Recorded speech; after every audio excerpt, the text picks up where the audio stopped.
Here we are on a sunny day. Yesterday was slightly different, but you join us now where we've excavated with a machine 3 trenches. We planned 2, but we put a 3rd trench in, a contingency trench, because the geophysics was so good and showed so many anomalies. We really had to put another trench, and in fact we could have put numerous trenches in. But we've stuck to 3 for the time being at least. We did the machining yesterday, so shall we take a look at the trenches?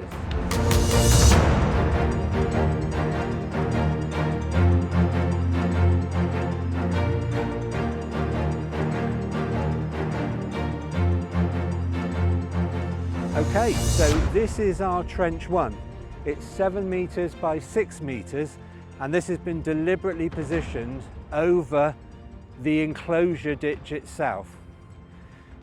With the geophysical survey results, we were able to hone the location, the best location of where we thought we would get maximum results. And this seemed to have been the cleanest area of where we could see the ditch most clearly. And as you can see, very, very shallow.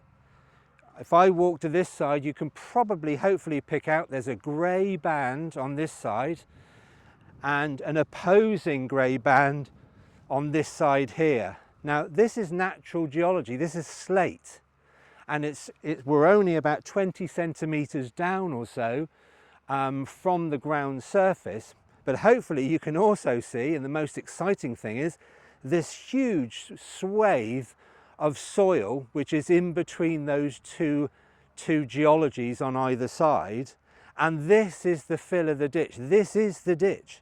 It's 3.3 meters wide as we measured yesterday, and we've captured it going right the way through, right to the far end of the trench. Now, we've estimated, and I think the general consensus is that it may be up to about 2.5 meters deep. If it is a fairly deep ditch here, we're going to have an awful lot of spoil that originally came out of here, and that probably created a bank. Now we don't know yet whether, if it was a bank, whether it was on the outside or indeed on the inside. But one of the things that we spotted yesterday, and we wonder whether this might help us decide that, is that we've got several small circular type sort of soil infills along the edge of the ditch itself, and we see them at fairly regular intervals at the moment. They could have a really innocuous sort of answer to them. They could just be little sort of shallow holes in the geology, but they could also be post holes to support a palisade of some sort. Now, we'll know more about that when we start digging, but certainly we'll be on the lookout for things which might suggest whether we have associated features such as palisades, such as post-built sort of fences, if you like, and banks and so on. And that's the sort of thing that we'll be looking at outside of the ditch itself, and hopefully we'll find the clues that can tell us that. So we're now in trench 2. It now measures 10 meters by 2 meters wide. It was very much squatter when we planned to put this trench in, but the geophysics results here suggested that we needed to extend it. We're right bang smack in the middle of the enclosure, and we've set out a series of bollards all the way around me, which shows the extent of that ditch that we've just visited in trench 1.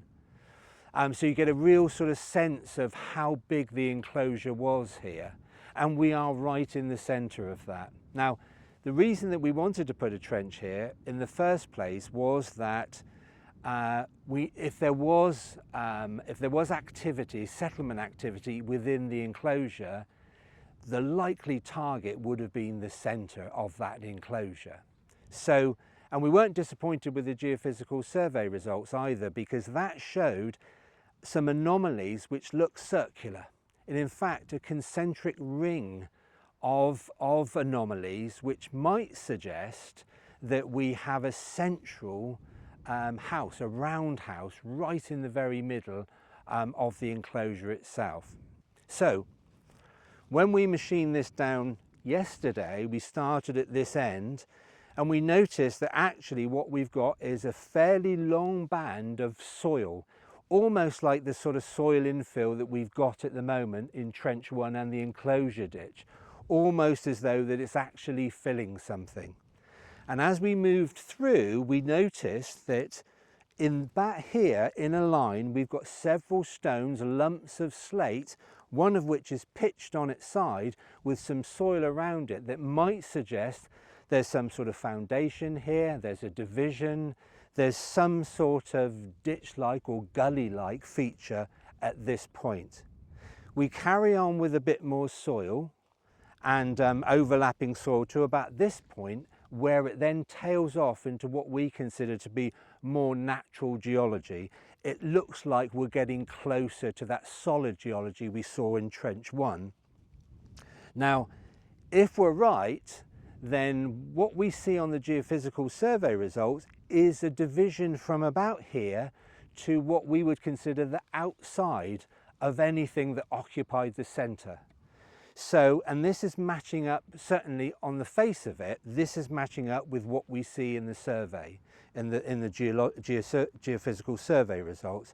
So we think if this is an inside, if we're inside a building or something like that, or a settlement area, we certainly look like we're going on the outside on this, at this end of the trench. So, same process as the first trench. Tomorrow we'll be starting to trowel our way all the way down to see if we can get some definition to some of these things that we spotted in the machining, to then hone in on a better idea of what we're looking at. So here we are in Trench 3, our we couldn't resist it trench. We only planned for 2. We've already put in a contingency third trench, which is about 7 meters long by 2 meters wide. And really the reason for doing this is, again, we go back to the geophysical survey and the results that we've just had. And this showed, just like we saw at the centre of the enclosure, we've got some concentric rings, perhaps as much as 2 or more concentric rings up here in the northern section of the enclosure. Literally a few meters, probably 10 meters to my side here, is the enclosure ditch again. So we've got this feature, this sort of series of anomalies that sort of almost butts up against that ditch at the northern end. Now, this one, if anything, is even clearer in terms of its form, where the geophysics survey is concerned and the results there. And again, this one in particular suggests that we might have a roundhouse again, some sort of settlement area that hopefully could relate to a roundhouse. We've also this morning just done a very, very sort of small area right at the very corner here to see whether some of these, this soil here was perhaps masking something. And we wanted to sort of have an idea of where we go in terms of strategy. So Cheryl and Tara have been looking here, and one of the things they found is a very, very hard and concreted surface just below the machine horizon here. Now, we've no idea what this might mean at this stage. It looks like it's tempting to speculate that it could just simply be geological, but Cheryl was saying that actually it's a mixture. It looks like perhaps we've got a sort of deliberately laid, hardened surface here. Now, this small area doesn't necessarily represent what we might have in this part of the trench, but it's actually rather tantalizing and intriguing that we've got something that may well be archaeological just a few centimeters below the horizon where we finished yesterday. So, one of the first things we'll be doing, probably on Saturday, we have the young archaeologists will be joining us for the day, and one of their tasks will be to get in here and start troweling this down to see if we can make sense of what looks like we might have in the far left-hand corner there. So our We Couldn't Resist It trench could well yield something very intriguing, very interesting, and I wouldn't mind betting there may be more We Couldn't Resist trenches being laid out over the next sort of few days or so, depending on what we find in the other three. So watch this space.